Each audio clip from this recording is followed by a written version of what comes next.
Assalamualaikum warahmatullahi wabarakatuh.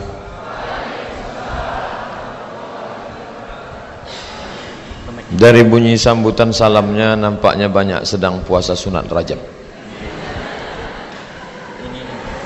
Di undangan saya diundang pukul 8.30. Mohon maaf karena sudah saya sampaikan kemarin bahwa pagi saya ada tausiah nasihat pernikahan. Jadi tadi Pak Kua lambat datang, tak mungkin saya menikahkan mereka. Jadi saya datang. Jadi berefek kemana-mana. Karena dengan anak-anak muda ini kita mesti menunjukkan disiplin, dan saya memang selalu datang tepat waktu. Jadi mesti Ustadz tuh pandai ngomong aja tuh. Ustadz itu biasanya tausiahnya 3 saja, 3H: akikah, walimah, takziah. Ceramah akikah tak boleh lama-lama karena mata jamaah itu sudah tajam menengok gulai kambing. Tausiah walimah pun tak boleh lama-lama karena mata mempelai laki-laki itu sudah tajam pula menengok mempelai perempuan. Dan takziah juga tak boleh lama-lama karena jenazah mesti cepat dimakamkan. Jadi ketika saya diundang oleh mahasiswa-mahasiswi ilmu pemerintahan, itu kebahagiaan luar biasa buat saya sekaligus kehormatan.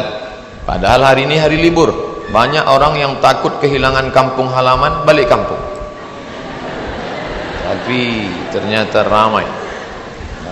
Cuman saya mohon maaf kepada bapak-bapak tak bisa menengok ibu-ibu karena ada jurang pemisah yang begitu tinggi, sedangkan saya bisa menengok.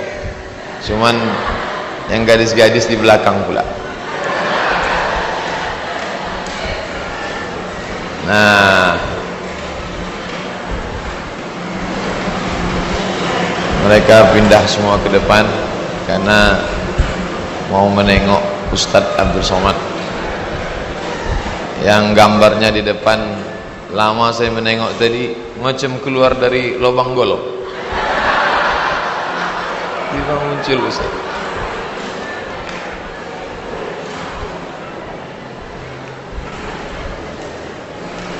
Saya sudah lama tidak ceramah di kantor dinas, kantor-kantor itu banyak yang saya ceramah di situ sekali saja, habis itu berhenti. Karena kehadiran Ustadz itu dianggap sebagai pelengkap penderita. Mereka sudah tertekan di kantor, ditekan atasan, kemudian di rumah ditekan istri, kemudian di jalan ditangkap polisi. Dan ketika Ustadz itu tegak, dia sudah melihat di wajah Ustadz itu ini hanya menambah masalah saja. Artinya apa?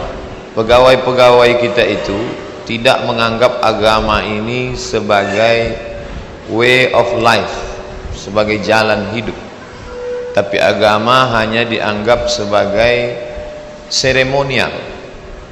Maka saya ingin menjelaskan bahwa Allah menurunkan agama ini sebagai guidance, penunjuk jalan. Kita ini mau kemana, di sini untuk apa, yang kita buat itu apa. Ini negara kaya sekali, sangat kaya. Makanya tidak ada istilah negara miskin. Yang ada hanyalah negara yang gagal mengelola kekayaan.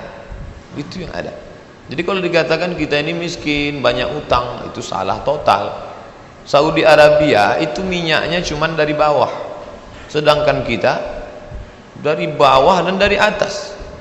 Dari atas minyak sawit, minyak goreng, minyak jelantah. Itu luar biasa. Makanya ketika kami dulu kuliah di Mesir, anak Brunei Darussalam itu tidak ada yang naik bis. Beasiswa mereka 1 bulan $500, kali 10.000, waktu itu 5 juta mereka dapat beasiswa sebulan. Sedangkan saya dapat beasiswa dari Al-Azhar University, satu bulan cuma 160 pound kali 2.000, 320.000. Disitulah untuk sewa rumah, saya tak tinggal di asrama, nyewa rumah. Disitulah untuk naik bis, disitulah untuk beli diktat, disitulah untuk beli buku. Maka kesempatan untuk pacaran tak ada. Jadi mahasiswa Brunei itu kalau mereka mau datang ke kampus naik taksi. Anak Indonesia itu naik bis. Bis Mesir itu tinggi-tinggi, tangan tergantung di atas, kaki tak sampai menjejak. Maka saya tinggi gantung. Nanti adik-adik kalau pergi libur umroh, pergilah umroh yang lewat Kairo, lihatlah bagaimana sulit susahnya dulu kami kuliah, yang sebenarnya negara itu sangat kaya dan kita jauh lebih kaya dari Brunei Darussalam. 1724, 1725 itu kerajaan kita Siak Sri Indrapura. Sebelum Siak ada kerajaan Melayu yang lebih tua, yaitu kerajaan Melayu Islam Riau yang sekarang menjadi 2 kabupaten, yaitu kerajaan Indragiri. Indragiri lebih tua daripada Siak. Dan kerajaan Melayu yang terakhir adalah kerajaan Riau Lingga. Itu kerajaan kaya-kaya luar biasa. Berapa lama kita punya kerajaan Islam ini? 222 tahun. Dari 1725 sampai akhirnya Sultan Syarif Qasim II menyerahkan kekuasaan kepada Presiden Soekarno di Yogyakarta 1946. Jadi kita sangat kaya sekali. Saya tidak ingin mengungkit-ungkit lalu Ustadz ini anti NKRI, enggak. Saya sangat cinta NKRI karena raja saya itu menyumbangkan 13 juta gulden untuk kemerdekaan bangsa ini. Tapi maunya bersikap adil lah. Jangan sama antara kita dengan Jawa dan Sulawesi dengan Papua. Tapi sebetulnya kalau lihat kasihan, itu lebih kasihan nengok Papua. Papua itu emasnya banyak, minyaknya banyak, tapi celana pun tak ada. Sedangkan kita ini lumayan. Tapi yang lebih enak itu Aceh. Aceh dengan kekuatan separatis GAM-nya, dia bisa ngancam. Kalau kalian tidak beri kami 2 otonomi, kami akan misahkan diri dari Indonesia. Otonomi daerah Aceh 2, izinkan kami menjalankan syariat Islam. Yang kedua, beri kami minyak. Maka Aceh mendapat minyak 40%, sedangkan kita hanya 15%. Itu pun banyak uang negara yang tidak bisa dikelola dengan baik, dikembalikan lagi ke pusat. Kita ini jauh lebih kaya dari Brunei Darussalam. Andai minyak kita itu untuk kita, itu tidak ada lagi, jangankan jalan berlubang, jalan aspal tak ada lagi di Riau. Keramik semua jalan. Kepleset-pleset anak-anak Undri ini kuliah. Itulah hebatnya. Sekarang digambarkan dalam sebuah seminar, anak suku Sakai berjalan di atas pipa minyak yang besar. Ini gambar menceritakan bagaimana keadaan kita. Pipa minyak yang besar menyedot minyak bertahun-tahun. Anak suku Sakai dengan tidak bercelana berjalan di atas pipa yang luar biasa. Minyak itu kemana perginya? Maka ketika otonomi daerah, saya sebagai mahasiswa waktu itu amat sangat bangga. 1999 saya sampai ke Kairo 1998. 1999 datang beberapa utusan dari Riau, dialog dengan kami. Nama persatuan kami KSMR, Kelompok Studi Mahasiswa Riau. Bayangan kami, mereka akan berikan kami beasiswa, akan macam-macam. Pak, dengan otonomi daerah ini apakah kami akan berubah nasib di Kairo? Kata mereka, kalian jangan terlalu banyak berharap. Otonomi itu artinya oto di orang, mi dia Wak. Jadi sampai sekarang pun walaupun ada beasiswa dari Pemprov, itu tidak seberapa.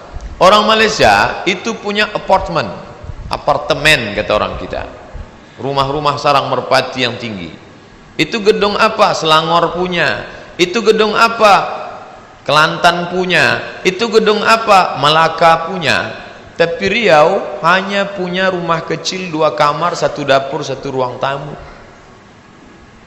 Mah kecil. Padahal kita ini jauh lebih kaya. Jangan lupa, kerajaan Siak Sri Indrapura pernah berkuasa dan menguasai Johor, Sijori, Singapura, Johor, Riau. Singapura itu dulu kerajaan kecil bernama Tumasik, dan Tumasik itu di bawah kita. Dan kerajaan Johor juga kerajaan yang besar mewah sekarang itu. Jadi kalau ada orang Malaysia ngomong, saya dengar cakap awak ni macam-macam sama macam kami ya. Kita ni sama ke? Bukan sama, kami di atas dulu.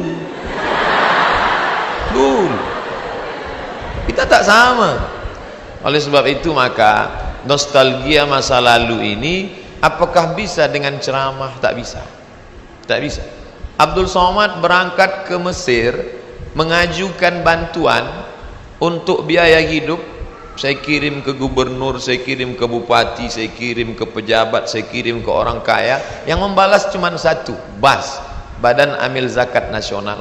Sampai balasannya ke rumah, silakan ambil uang. Waktu itu kantornya di An-Nur, mak saya datang ke sana. Setelah pulang ditunjukkannya lah. Berapa dapat? 200.000. Setelah pulang sekarang barulah kalau ada acara-acara dengan para pejabat, apa kata mereka? Alhamdulillah telah hadir bersama kita salah seorang kader yang dulu kita kirim. Yang ngirim siapa? Saya pergi sendiri, pulang sendiri. Pergi tak diantar, balik tak dijemput. Oleh sebab itu maka lalu Ustaz belajar dulu, biayanya dari mana? Ya biaya sendiri. Dan selama 4 tahun di Mesir saya tak pernah minta duit. Tanya mak saya masih hidup, umurnya 70. Sekali haram saya pernah nelpon minta duit. Pantang saya minta duit. Jadi gimana caranya? Kami kerja sama kawan-kawan di sini ramai dari Riau. Kalau sudah musim haji, kami pun habis sholat subuh bawa map satu, minta visa ke kedutaan Saudi Arabia. Dapat visa, naik bis dari Kairo ke terusan Suez. 7 jam naik bis. Dari terusan Suez naik kapal laut menyeberangi Laut Merah 2 hari 2 malam sampai ke Jeddah. Beli tiket yang paling murah $100 PP. Tidak pakai kamar. Namanya Haji Backpacker, nama kerennya. Sudah ditulis kawan saya dari Yogyakarta, namanya Agung Irawan, Haji Backpacker. Saya baca judulnya, keren betul. Padahal dulu haji gelandangan. Sampai di Makkah kamar tak ada. Kamar tak ada, hotel tak ada. Di mana tidur? Di rumah yang paling besar, rumah Allah Subhanahu wa taala. Masjidil Haram. Tas tak boleh masuk karena penjaga, haji tak boleh masuk. Di mana? Tas itu digantungkan di dinding kamar mandi. Dan tak pernah hilang. Tak ada isinya. Tak ada orang macam. Itulah kami. Akhirnya kumpul sama kawan-kawan. Kita mahasiswa ini tak bodoh, cerdas. Buat surat, tanda tangan, petisi mahasiswa setimur tengah minta kamar. Ajukan ke Dirjen Haji, ajukan ke kantor BUH, Badan Urusan Haji di Jeddah. Kami minta kamar. Akhirnya dapat 1 kamar, 1 rumah yang tak layak untuk jamaah haji dikasih ke kami. Kami sudah layak betul itu. Akhirnya kami buatlah di pintu, selamat datang jamaah haji embarkasi terusan Suez. Dapat sekedar untuk ganti baju pakaian saja. Habis itu kerja, macam-macam kerja. Suatu ketika dapatlah, alhamdulillah kawan-kawan itu sekarang semuanya jadi orang. Ada si, tak boleh sebut nama, menjaga kode etik jurnalistik. Ada yang satu ini namanya KH, inisial KH. Itu sekarang menjadi pejabat tinggi di kantornya di depan Istiqlal. Masya Allah. Yang satu lagi menjadi ketua Basnas di salah satu kabupaten. Itu dulu sama-sama sama saya kerja, pontang-panting di negeri orang. Padahal kita kaya sekali. Tapi begitu keadaan harus kita hadapi. Namun minta kepada orang tua tidak. Kita harus berdikari, berdiri di atas kaki sendiri. Jangan berdiri di atas kaki orang. Itu minta gendong namanya. Kerjalah kami membagi makan jamaah haji, dibawa ke airport King Abdul Aziz Airport. Mat, kata dia tak panggil Ustaz, panggil Mat aja. Mat, kita dapat kerja nih. Di mana? Di airport. Mantap tuh airport. Berapa lama? Sampai jamaah haji habis baru kita pulang. Satu hari berapa? 50 rial. 50 rial kali 3.000 150. Berapa hari? 60 hari. Kaya mendadak kita nih. Iyalah, kerjanya apa? Ngasih nasi jamaah haji. Cuman ngasih nasi aja. Iya. Ngasih nasi 150. Oke. Begitu sampai barulah kami tengok. Rupanya satu hari 10 kloter.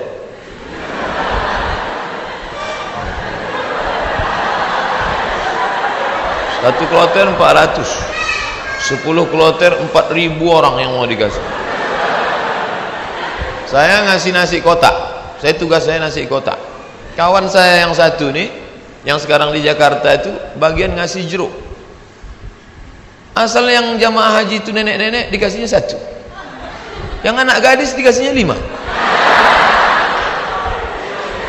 Jadi setelah jam istirahat saya bilang, ente zolim, saya bilang. Ini yang kita kasih ini bukan jeruk kita, ini punya umat. Nanti di akhirat kita akan dituntut di padang mahsyar. Kok ente kasih bu tu 1 yang itu 5? Nenek itu kita kasih jeruk 1, memang tak tekunyahnya lagi gitu. Ini anak gadis ini kita kasih. Jadi kalau cerita sama Ustadz itu ada saja dalilnya. Jadi saya kalah dan dia sekarang, alhamdulillah, setiap saya pergi haji, pergi umroh kemarin di King Abdul Aziz itu saya foto. Habis itu saya kirim ke kawan-kawan dulu. Ingatkah di kau wahai kawan, 20 tahun yang lalu kita di sini. 20 tahun yang lalu kita di sini bekerja. Inilah, setiap melihat kemah-kemah, setiap melihat atap ini terkenang kalian. Aku masih ingat kalian dulu yang membagi jeruk, nenek-nenek 1, anak gadis 2. Dibalasnya kiki. Tanggihan masalah.